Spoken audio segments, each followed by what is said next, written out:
University di Columbus. Itu jelas masyarakat yang saum bukan menjadi kultur kesehariannya. Kebetulan pada waktu itu saum saya itu terjadi di bulan summer ya, bulan musim panas.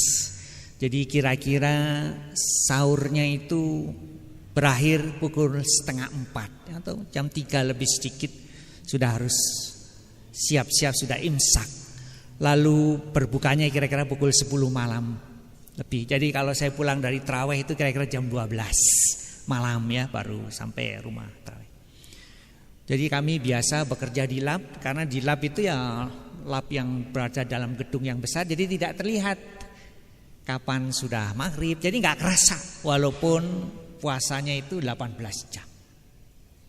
Biasa kalau kerja di lab itu waktu siang kita keluar makan siang bareng ya, bukan di restoran tapi bawa makanan bekal dari rumah yang ditaruh di dalam amplop warna coklat brown bag ya. Biasa lalu kalau sudah waktunya siang, Herman come on having lunch, Herman ayo kita makan siang gitu. Karena bulan Ramadan, wah maaf saya nggak makan, ya oke nggak apa-apa gitu. Terus jam 4 biasanya minum teh, Herman come on have a coffee. Waduh saya tidak minum, oh ya. Tapi 3 hari saya ditawari terus. Saya bilang saya enggak. Lama-lama setelah hari keempat dia heran, kenapa kamu enggak makan Hermawan? Saya bilang, well I'm sorry, I'm fasting. Fasting, so you don't eat? Yes, I'm not eat. Terus waktu asar ajak lagi minum. Sorry I'm fasting. So you are also not drink? Ya, saya tidak minum juga. Oh ya, dia masih belum nangkep. Besoknya saya jawab lagi. 3 hari saya jawab. Oh, dia mulai heran. Kamu berapa lama gak makan gak minum? Sebulan. Loh kamu kok masih hidup? Kamu kok masih hidup? Kamu gila kata dia bilang gitu. Saya juga kaget loh. Kok dia kaget begitu ya? Rupanya puasa itu memang membuat orang lain yang tidak terbiasa terkejut-kejut, terheran-heran. Kok ada orang tidak makan sehari penuh, tidak minum sehari penuh, kerjanya tidak kurang, masih hidup selama sebulan seperti itu. Jadi saya baru ngeh, memang ada sesuatu yang luar biasa ya, yang kita bangkitkan, yang kita baru melihat setelah kita saum. Karena saum itu adalah peristiwa yang menurut saya revolusioner. Begitu kita datang bulan Ramadan, semua berubah seketika. Tidak ada proses penyesuaian, seketika. Kita kan seketika. Biasanya kita sarapan gitu kan. Siang hari kita makan di kantin atau minum teh. Seketika terhenti, seketika. Gak ada latihan dulu, gak ada. Dan mengherankannya kita bisa. Sesuatu yang berubah seketika. Setelah selama 11 bulan kita membangun tradisi dan kultur. Ya kan, bangun tradisi kita makan siang. Seketika berhenti. Seketika berubah. Dan bisa. Amazing ya. Luar biasa. Cuman karena ini rutin kita gak kaget. Kita anggap sesuatu yang biasa. Seolah tidak ada sesuatu yang terbangkitkan karena satu hal. Yaitu niat. Ya, ada niat karena Allah Subhanahu wa taala. Itu sebagai pengantar saja sih sebetulnya. Ya karena ini bulan Ramadan ya kita harus bicara sedikit tentang Ramadan. Cuman judulnya ini saya diminta bicara yang sebetulnya agak jauh, agak remote hubungannya dengan saum ya. Tapi saya sudah menunjukkan ada sesuatu yang bisa kita bangkitkan seketika. Ya. Berubah seketika. Revolusioner ya. Kalau itu bisa kita gunakan untuk yang lain, luar biasa. Nah ini judulnya seperti itu. Mana tadi itunya? Nah ini. Ntar dulu harus pakai kacamata nggak kelihatan sih. Tapi wajah semuanya terlihat. Bahkan matanya yang bercahaya pun tampak oleh saya ya. Semua jamaah itu matanya bercahaya. Jadi saya senang sekali. Oke, jadi ini Masjid Pusat Peradaban Unggul ya. Tentu kita harus bersama-sama definisikan apa sih yang dimaksud peradaban unggul ya. Judulnya sepertinya bombastis begitu. Lalu ada peran masjid kampus, mentang-mentang ini masjid kampus tuh tahu-tahu ada peran masjid kampus. Mari kita lihat sama-sama. Paling tidak ini usulan pemikiran saya. Boleh diterima, boleh tidak, kita boleh berbeda pendapat. Kita bisa melihat bersama. Kita debatkan kalau perlu ya. Jadi seperti ini. Tapi sebelum mendefinisikan peradaban unggul, nah ini saya tunjukkan gambar ini dulu. Ini Airbus A380, besar sekali, besar banget. Double deck ya. Kalau terbang dari Dubai ke New York sekitar 13 jam sampai sudah. Dari Jakarta ke Dubai sekitar 8 jam. Jadi dalam waktu 21 jam kita sudah perbedaan waktu 12 jam. Di sini siang, di sana malam, di sana malam, di sini siang. Kita sudah mengalami revolusi transportasi. Dunia menjadi semakin sempit. Ya. Sudah batas-batas ruang sudah praktis tidak ada. Kemudian ada teknologi komunikasi, batas waktu juga sudah tidak ada. Jadi dunia itu menyatu. Jadi kalau kita berbicara tentang sesuatu apalagi ada kata unggul, kita tidak bisa menutup diri bahwa kita berada dalam masyarakat global ya. Masyarakat yang terkoneksi satu sama lain. Jadi kalau kita berbicara soal peradaban unggul, ini dalamnya seperti ini, ada tempat tidurnya, ada macam-macam. Nanti saya doakan semuanya berkesempatan untuk berjalan fantasiru fil ard, bergerak ke barat, pulang dari timur, bergerak ke timur, pulang dari barat. Ya, itu adalah li'ilafi Quraisyin ilafihim rihlatash shita'i was-shaif ya, mengadakan perjalanan. Seorang muslim itu sejak lahir dia ditakdirkan untuk mengadakan perjalanan. Karena apa? Kita diciptakan dengan banyak sendi. Itu artinya kita harus banyak gerak. Sendi kita banyak banget. Ya. Kalau Allah tidak menghendaki kita gerak, sendinya nggak usah banyak-banyak, tapi sendi kita ini banyak. Jadi kalau kita seorang muslim itu harus berada dalam benaknya itu mengadakan perjalanan. Jadi saya harapkan begitu selesai besok semuanya ngurus paspor ya, untuk siap mengadakan perjalanan bergerak ke timur, pulang dari barat, bergerak ke barat, pulang dari timur. Dunia sempit. Jadi kita definisikan dulu apa yang dimaksud dengan peradaban unggul. Kita akan lihat definisi, ciri-ciri, karakteristiknya baik jasmani maupun rohani. Mari kita lihat sama-sama. Karakteristik fisik suatu peradaban itu disebut unggul. Dan ini peradaban gak bisa dia terisolasi, sudah global ya. Karena sudah sangat interconnected, tadi saya sebutkan. Jadi bersifat peradaban unggul itu jelas harus mendunia, harus dominan, harus knowledge based, harus militarily powerful. Baru dia dominan, baru dia itu unggul. Mendunia jelas karena ya sudah zaman global sekarang. Gak bisa mengatakan unggul tapi hanya ada di Cigondewa gitu ya. Hanya ada di Cimahi, itu ya tidak unggul ya. Gak mungkin lah gitu ya. Unggul itu ya harus mendunia. Ya harus knowledge based karena kita tahu sekarang adalah knowledge based economy, knowledge based society, knowledge based lifestyle. Jadi harus knowledge based. Itu begitu kalau mau memiliki peradaban yang unggul. Ya. Mendunia itu artinya apa? Hadir di mana-mana. Bahasa hariannya itu mendunia, punya pengaruh mendunia. Gaya hidupnya diikuti dunia, dunia mengenalnya dan dia tidak perlu mengenal dunia. Oh, so dominant dia. Very dominant. Kadang-kadang ignorance ya. Karena dominan dia nggak merasa perlu tahu orang lain. Orang lain yang harus tahu dia. Itu dominan. Ya, mendunia. Ya, seperti itu. Ini kalau mau peradaban mau unggul ya harus begitu. Kalau enggak ya enggak. Ya malu kita mengatakan unggul. Oke. Saya kira ini sangat jelas ya. Dia berbasis pengetahuan karena itu dia menjadi pusat keilmuan dunia, pusat keilmuan. Mempunyai ilmuwan top dunia amat banyak, memiliki mesin-mesin pencipta pengetahuan, knowledge generating machinery. Dia punya creating knowledge every second. Ya. Sehingga dia memiliki peralatan untuk menguasai dunia, dominan dia, unggul dia. Walaupun orang lain enggak suka. Pengetahuan yang diciptakannya menjadi komoditi dunia. Ekonomi, gaya hidup, kekuatannya berbasis pengetahuan. Ya mulai ada yang kebayang, wah ini Pak Hermawan mau menunjuk sesuatu. Ya, kita lihat.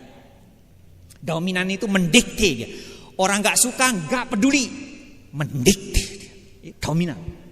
Mengarahkan, menguasai, trendsetter, walaupun orang lain tidak suka.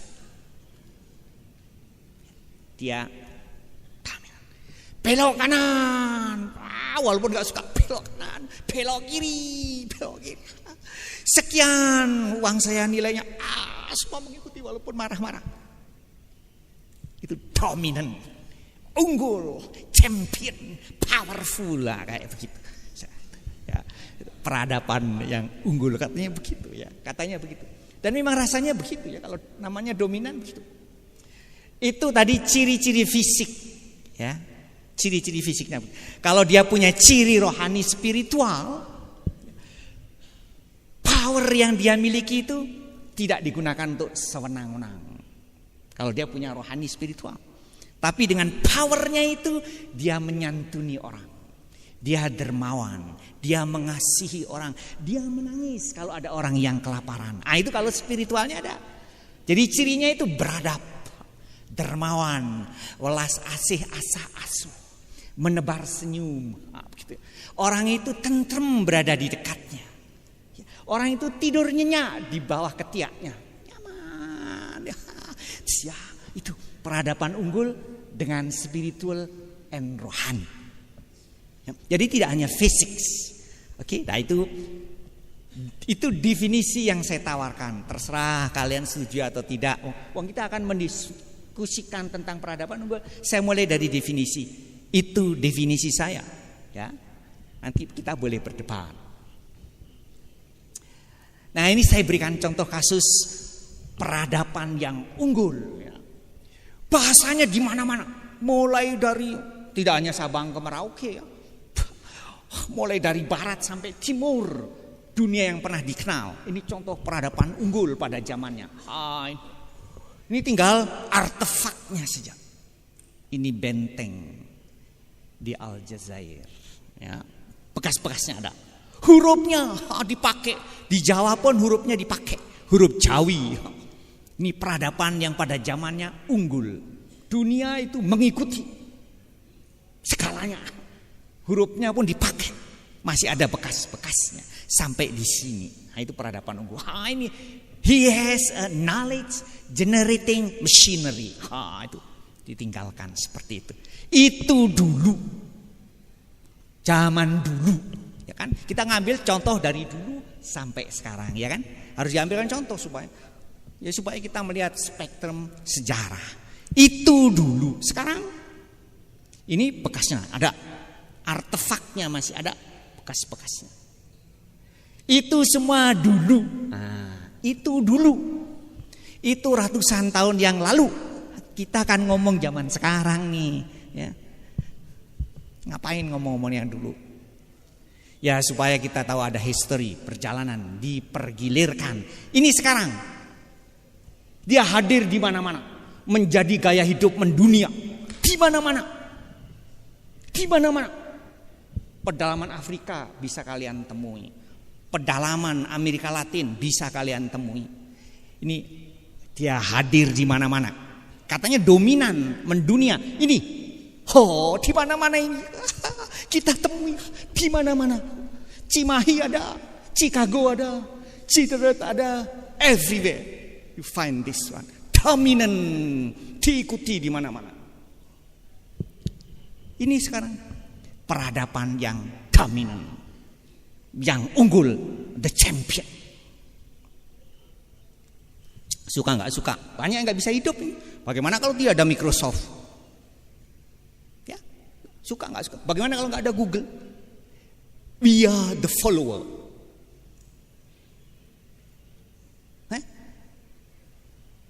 Ya, knowledge generating machinery. Ini knowledge generating. Wah, dari top 10 perguruan tinggi top dunia, 8 dari Paman Sam.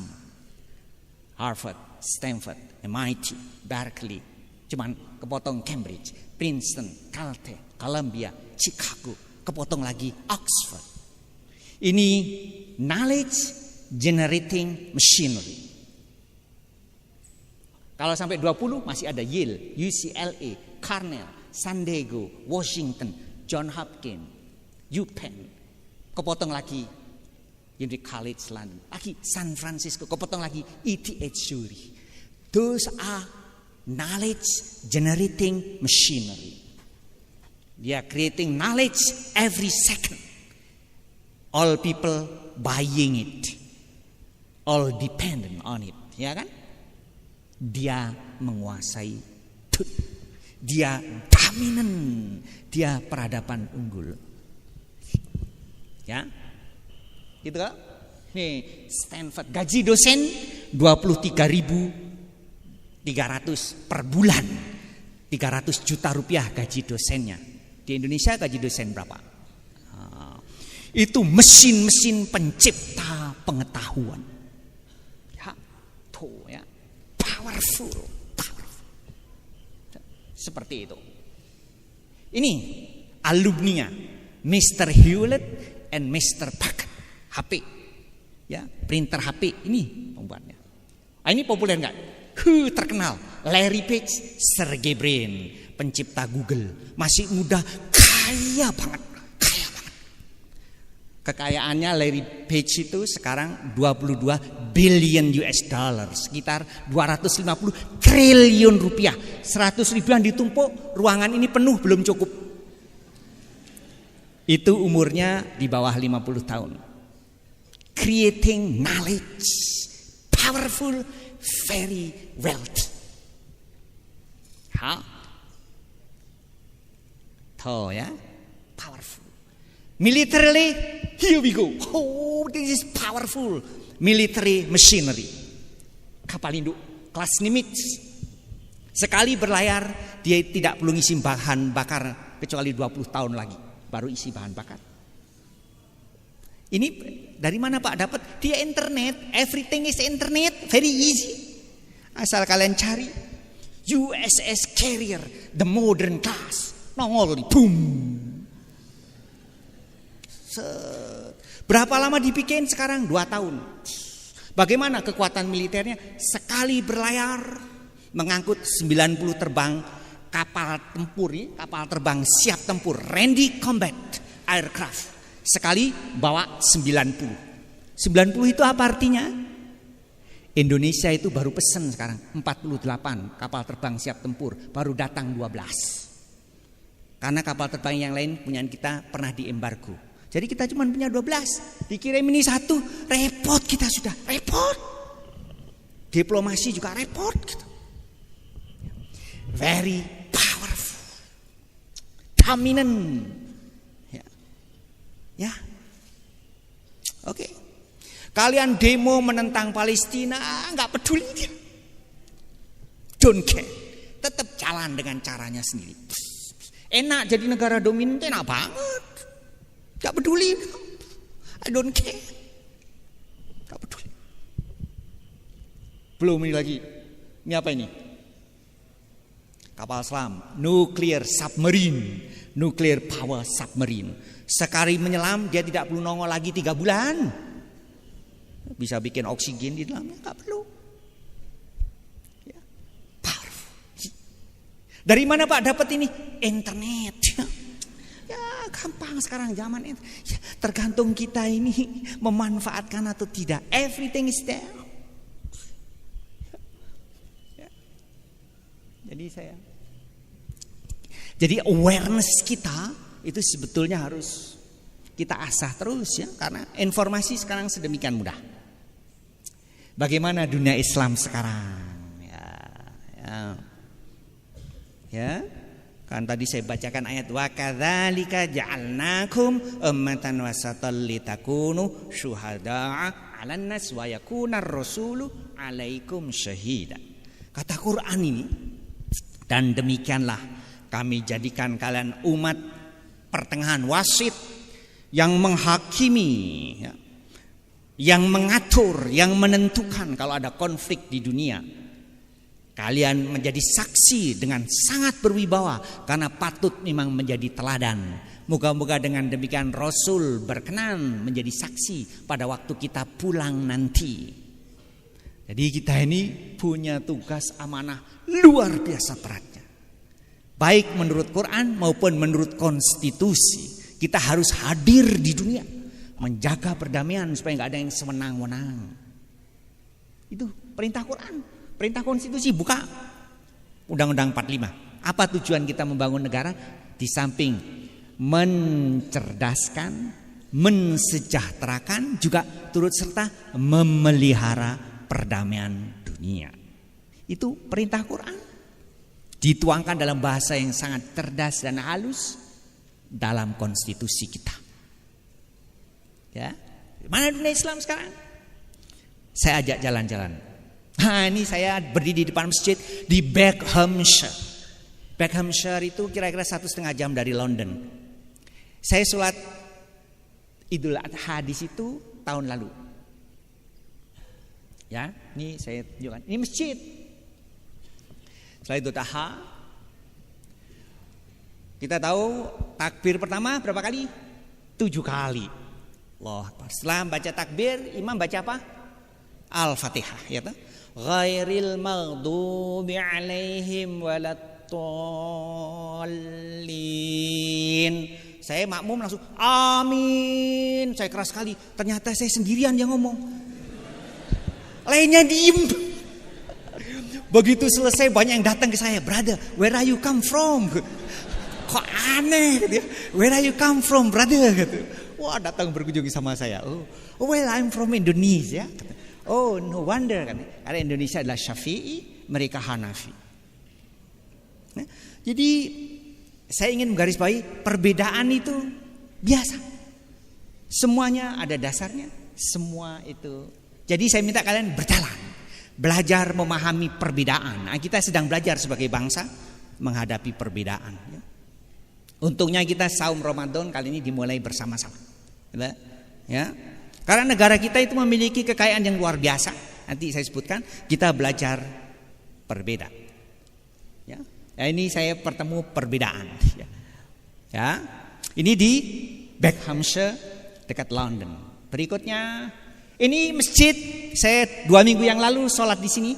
Masjid di Lisbon di Portugal. Ya. Saya sholat di sana 2 minggu yang lalu. Ini di depan kampus Nova Universidad de Lisboa di Portugal. Sholat Jumat di situ. Setelah baca waladdallin, saya jaga-jaga ini, nggak berani bilang saya amin ya, pelan-pelan. Nggak taunya amin. Alhamdulillah, rupanya sama-sama sakit. Ya, itu terjadi, ya, seperti itu, ya. Jadi saudara kita tapi ada di mana-mana. Jadi kalau berjalan nanti, kalau sudah punya paspor, jadi usahakan punya paspor dulu, yang muda-muda ini punya paspor dulu. Saya itu berjalan kemanapun cari masjid, kita menemukan saudara kita. Kan kita sudah berbicara global ya, global society ya, global village, global city ya. Jadi kita kemana-mana berusaha mencari saudara kita, ya, saudara Siman ya. Dan itu kita temukan di masjid. Kan kita tadi bicara soal masjid. Memang kita bicara soal peradaban unggul ya. Tapi kemudian ada masjidnya. Jadi ini masjid. Ini masjid di Lisboa ya. 2 minggu yang lalu saya ada di situ. Ini masjid di mana? Ini masjid di Kobe ya, Kobe. Ini menarik sekali. Pada waktu Perang Dunia, semua di sekitarnya hancur rata kecuali dia. Dia ini tidak kena bom sama sekali. Ini masjid di Kobe ya, masjid di Kobe. Nah, kalau dia sama dengan kita, waladdallin amin ya. Ini di Kobe. Ini imamnya ya, ini imamnya. Ini Dr. Kemal ya, saya temui. Ini menarik sekali, ini seorang nuclear engineer bangsa Indonesia yang bekerja di Mitsubishi Research Center. Ini imamnya. Ini yang sedang bicara. Di sana ya, di Kobe. Ya, begitu seperti itu. Berikutnya, ini masjid di Osaka, kita sedang iftar, berbuka puasa bareng. Ya, sedang berpuasa bareng. Ini yang sedang bicara di situ.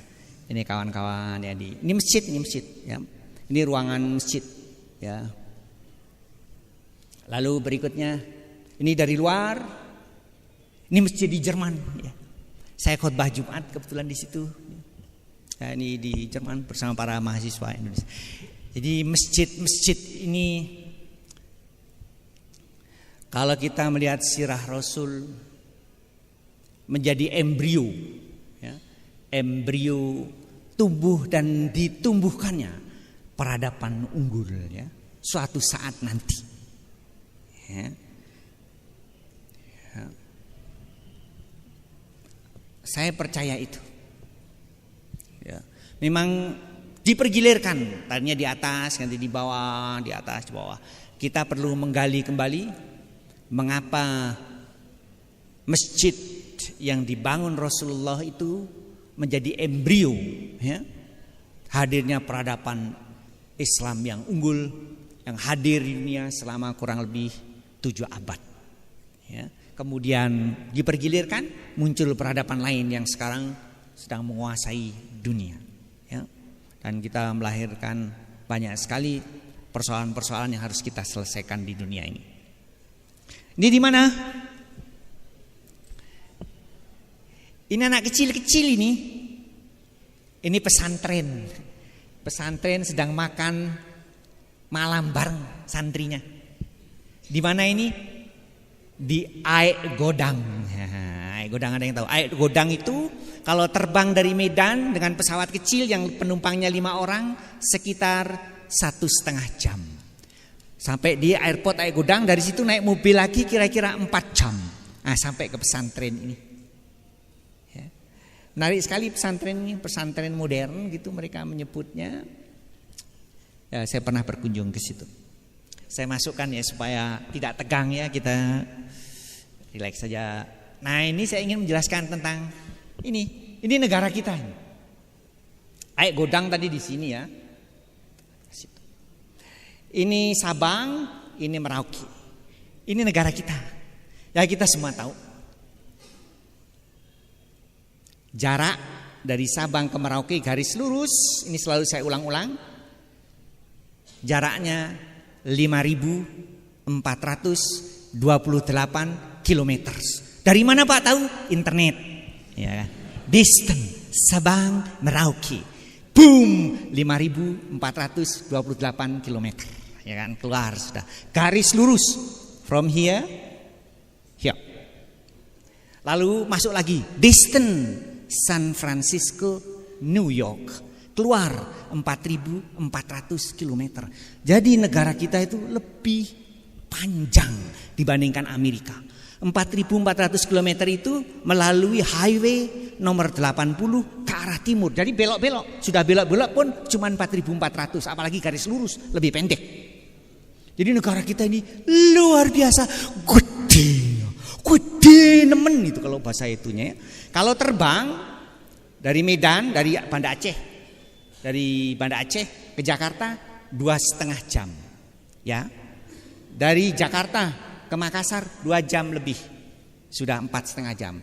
Dari Makassar ke Biak di sini kira-kira 2 jaman, udah 6,5 jam. Dari Biak ke Merauke juga sekitar 2 jam. Jadi sudah 8,5-9 jam kira-kira terbang dari sini ke sini. Saya terbang dari Jakarta ke Jepang, ke Kansai Airport itu cuma 7 jam. Dari terbang dari Jakarta ke Dubai cuma 8 jam. Baru kita sama jaraknya dari Sabang ke Merauke terbang itu kalau terbang dari Teheran ke London. Sama. Makanya banyak orang-orang di Eropa itu terheran-heran. Sudah terbang di Indonesia 3 jam. Where are we? Indonesia. Still Indonesia? Yes. Terus saya ajak naik mobil lagi 5 jam. Where are we? Indonesia. Still Indonesia? Yes. Terus saya ajak naik kapal 15 jam. Where are we? Still Indonesia? Yes. Still Indonesia. Amazing. Sebab kalau di Eropa terbang 1 jam udah lewat 3 negara. Naik mobil 5 jam udah nyebrang ke negara lain. Jadi negara kita itu gedenya, Masya Allah, gede banget. Cuman banyak yang tidak menyadari kita itu diberi negara besar banget. Jumlah pulaunya katanya berapa? Kita apal sejak kecil, ada yang 17.000, 14.000 ya. Tapi nggak punya kesan. Angka itu seem nothing, nggak ada kesannya. Baru kalau kalian saya kasih tugas, tolong kunjungi setiap pulau di Indonesia dan diam di situ sehari saja. Itu baru selesai 40 tahun. Baru selesai. Banyak sekali. Makanya pulau kita hilang 1 gak ada yang peduli. Hilang 2 gak ada peduli. Hilang 3 gak ada yang peduli. Hilang 4 gak ada yang peduli. Gak ada yang peduli. Saking banyaknya. Gak ada yang peduli. Gede banget. Ya. Jam berapa sekarang? Oh belum ya. Oke. Jam 5:15 kita berhenti. Negara kita kaya luar biasa. Ya. Mineralnya luar biasa kayanya negara kita itu. Ada di daerah yang kalau kita cangkul dapatnya emas. Sebagian besar tanahnya ada. Kita cangkul dapatnya batu bara ada. Ya. Luar biasa negara kita. Besar, kaya. Kita juga memiliki kekayaan yang sering diabaikan. Malah gak ada yang pernah melihat itu sebagai sebuah kekayaan. Apa coba? Negara kita itu kaya sekali dengan masalah. Ya, itu gak ada yang menganggap. Ya, gak pernah bersyukur kita banyak masalah. Padahal kalian sebagian besar sebagai mahasiswa tiap minggu diberi masalah sama dosen kan, kasih homework supaya apa? Supaya pintar. Nah, negara kita itu kaya sekali dengan masalah. Ya. Cuman seringkali masalahnya itu cuman dikeluh kesahkan. Jadi kita tidak pernah tambah pinter. Padahal masalah kita itu semuanya kelas dunia. Kalau kita bisa menyelesaikan, kita jadi expert kelas dunia. Misalnya apa kelas dunia itu? Masalah apa? Masalah sampah. Masalah sampah di Bandung itu persoalan kelas dunia. Gak ada orang yang bisa menyelesaikan sampai sekarang. Tuh sungai-sungai penuh sampah. Kalau hujan banjir di mana-mana ya, ada jalan tuh seperti sungai, begitu airnya sudah selesai, sampah berserakan. That's world class problem. Itu persoalan kelas dunia itu. Gak ada yang bisa menyelesaikan. Sampai sekarang gak selesai. Sampah. Ya, banyak sekali problem lain. Ya. Jadi kita bersyukur sekali diberi itu semua oleh Allah Subhanahu wa taala. Ini negara kita katanya sangat kaya. Nah, tapi ini bendera-bendera yang menguasai tambang di Indonesia kayak begini ya.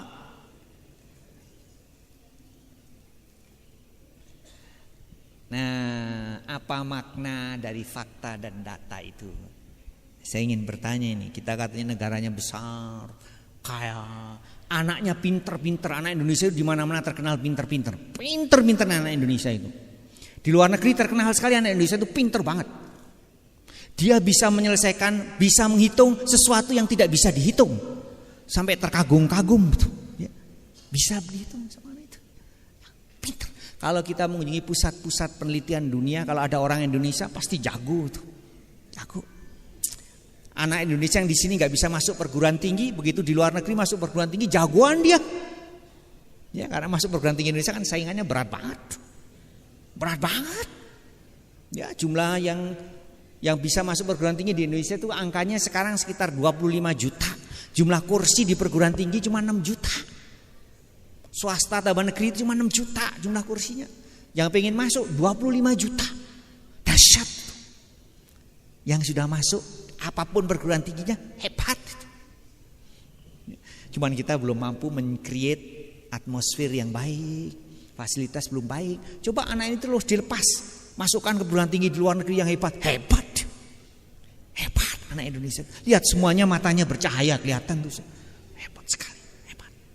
Nah, cuman untuk apa Tuhan menciptakan ini semua? Tentang Indonesia. Untuk apa? Untuk apa? Mengapa dimiliki oleh Indonesia yang mayoritas Muslim? Kenapa? Kalau dalam ajaran kami kan tidak ada yang sia-sia ya.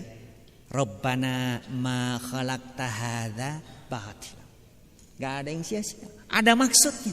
Cuman kita bisa menemukan gak maksud itu. Ya. Ada maksudnya mestinya. Diberi persoalan yang sangat kompleks.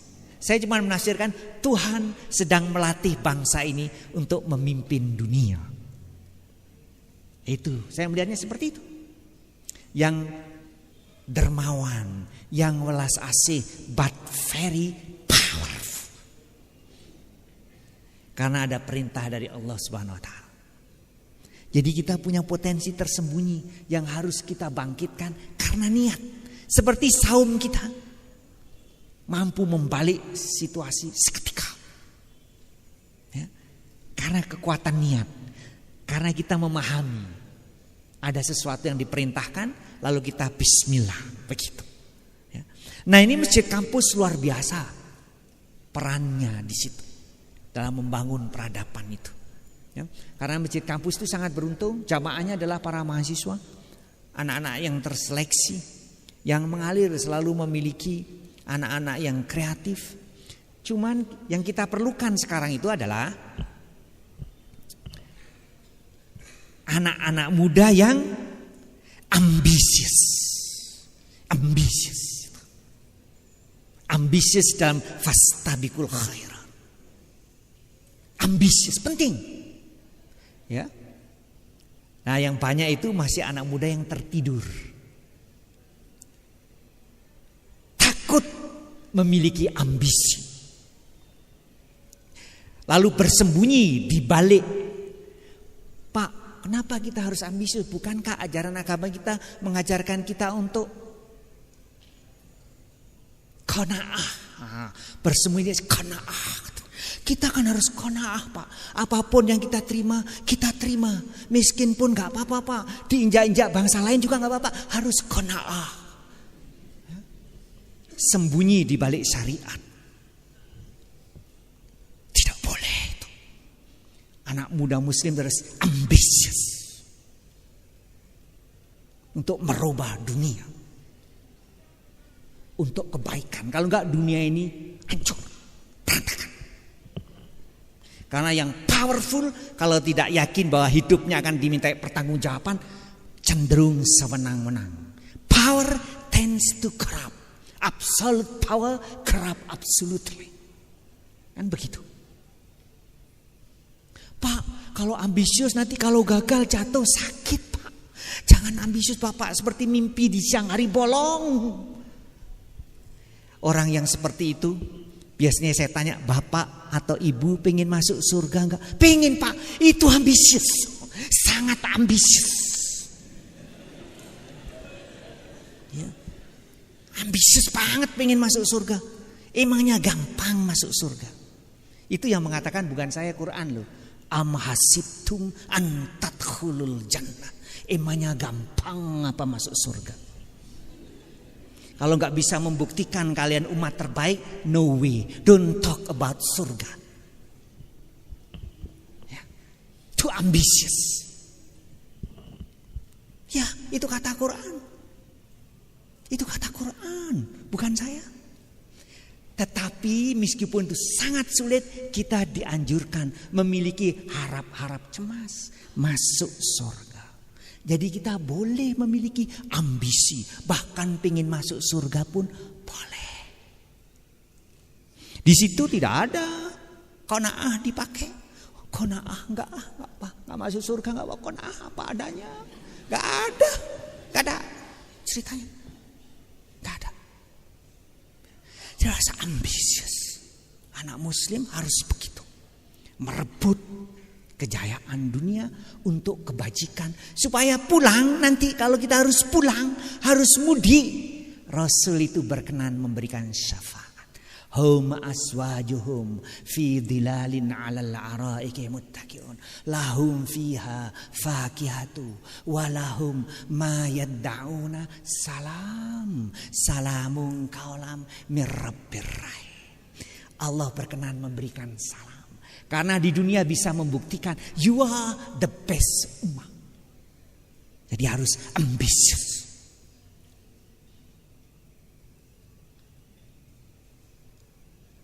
Ya. Setuju? Ya. Harus mulai berubah paradigmanya. Yang tadinya cuma punya cita-cita IP 3,5 naik 3,75. Naik. Karena harus ambisius.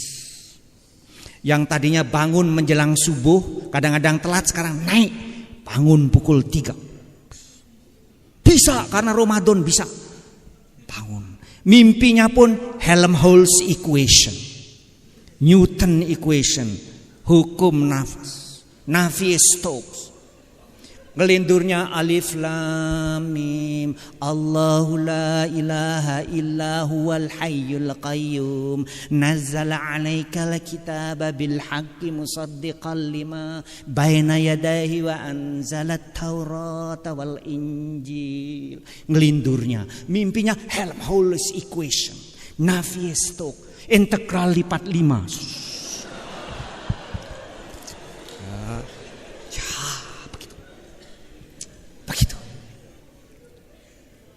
Apakah kita bisa? Bisa. Yang diperlukan mau atau enggak, itu aja. It's very simple. Punya niat atau enggak. Kalau enggak punya niat, aduh, repot kita nanti. Pulang menghadap Allah gimana? Ya Allah, sudah kusampaikan. Jadi sebagian beban saya pindah ke kalian. Salah kalian hadir sore ini. Ya, kalian ditakdirkan hadir untuk mendengar, jadi turut memikul tanggung jawab. Moga-moga kita nanti ketemu ya pada tahun 2416. Tolong diundang nanti ya. Semuanya diundang. Kita ketemu Kongres Akbar di sana. Ya. Lalu kita nengok ke bawah. Amazing. Indonesia sudah berubah. Seperti apa yang kita impikan sekarang. Penting memiliki niat, penting memiliki mimpi. The power of dreams is there. Makanya kita itu berharap-harap cemas, mimpi-mimpi masuk surga. Harus. Mulai dari mana? Mulai dari diri kita sendiri, mulai dari masjid ini. Ya, saya kira sudah waktunya ya. Sudah pukul 5:15 ya. Jadi sampai di sini dulu kita ya. Katanya mau ada tanya jawab begitu ya. Saya kira begitu ya, moga-moga terjadi ya. Hum wa azwajuhum fi dilalin 'alal araqi. Lahum fiha fakihatu wa lahum ma yad'una salam. Salamun qaulam mir rabbir rahim. Moga-moga Allah berkenan memberikan salam kita nanti pada waktu kita pulang dan kita berjumpa dengan Rasul. Rasul berkenan memberikan syafaat, menjadi saksi bahwa kita adalah umatnya setelah kita menyelesaikan tugas dan kewajiban kita di dunia ini. Saya kira itu dari saya sebagai pengantar. Monggo Mas.